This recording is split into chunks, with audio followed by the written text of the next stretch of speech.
For this next pose, starting in a tabletop, this is a big hip opener. Hips are important because you transfer your weight, your power from your foot to your hand through your hips. And to do that, you need to have flexible hips. So, tabletop. We're going to do this one. There we go. What I want you to do is I want you to swing your right foot up to your right hand.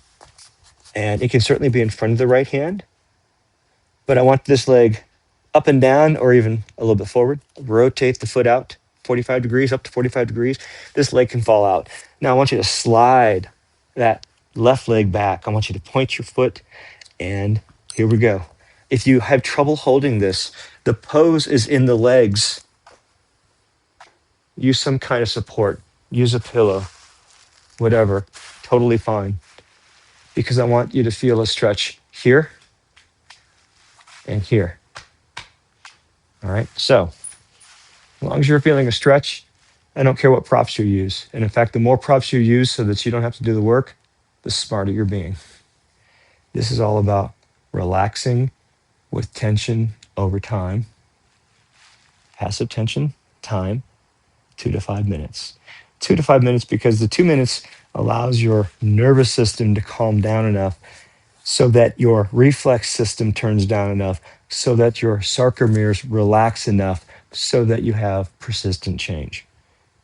After 5 minutes, law of diminishing returns most of the time.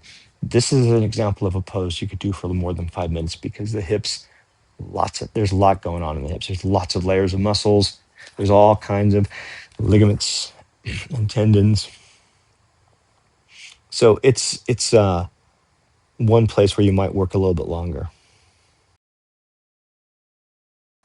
And now, if you can't relax your body, maybe you can lock out your arm and use just your peace fingers, pointer, middle, just those two fingers.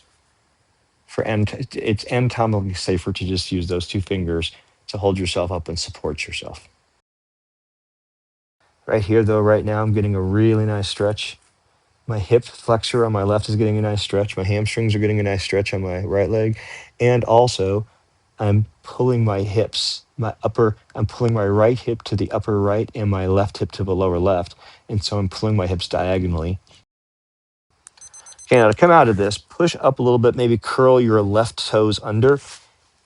And what I want you to do is bring your right leg back. So get back into a tabletop and then push back a little bit. Child's pose, if you know that name. If you don't, just push back into your